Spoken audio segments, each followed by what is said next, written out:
my favourite scene from Lawrence of Arabia. It's entirely silent. It is just T. Lawrence wandering around right through the night. It just follows this young man, thinking, and then comes to dawn, and he's sitting near a bush, holding a stone, and says just one word.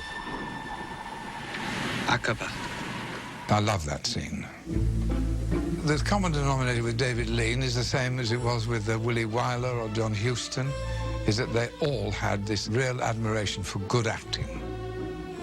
And they all despised bad acting. David was nothing but helpful. When we did that scene, the putting on the white clothes with the golden dagger, David said to me, "Pete," with his cigarette holder, "there's a hole in the script." Because in the script it was simply, he gets the thing, gets on his camel, goes around the corner, and he said, "What do you think a young man would do alone in the desert wearing this extraordinary white robes for the first time?" I said, "Well, shall I think about it?" "Yes, would you please?" So I noticed that you could hold out the sides and it looked like wings. And David said, "Could you give me, please, 1 minute of mime?"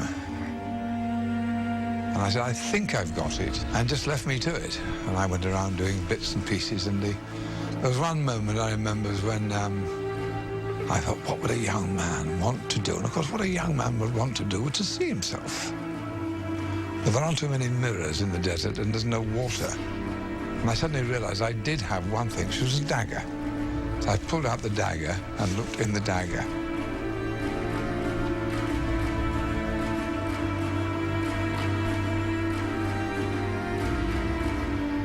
And I heard from behind the camera, "Clever boy."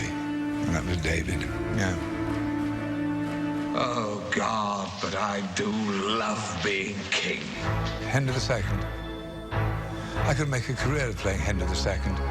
There was Beckett, which is Henry II, and there's Lion in Winter. He's a very interesting character, a brilliant man, at the same time was as wild as they come. Come for me!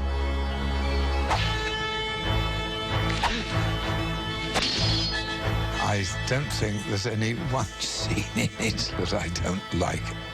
Any of the scenes playing with Kate Hepburn, that was a great joy, working with Kate. She was a superb actress. She was also an extraordinarily eccentric and delightful woman. Do you truly care who's king? I care because you care so much. Don't fight me, Eleanor. What would you have me do? Give out? Give up? Give in? Give me a little peace. A little? Why so modest? How about eternal peace? Now there's a thought. Goodbye, Mr. Chips. Well, the script of Goodbye, Mr. Chips was written by Terence Rattigan. And I don't think there's been a finer playwright in the 20th century. That's what intrigued me and attracted me. I've managed to bankrupt, I think, about 2 film studios, and I've certainly been in a musical that closed as soon as it opened. I can't sing a note. Where did my childhood go? Many years ago, I sent an old beloved jacket to a cleaner.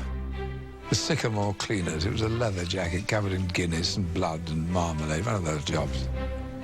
And it came back with a little note pinned to it. And on the note it said, "It distresses us to return work which is not perfect." So that will do for me. That can go on my tombstone. See Lawrence of Arabia, Wednesday at 10 p.m., part of 31 Days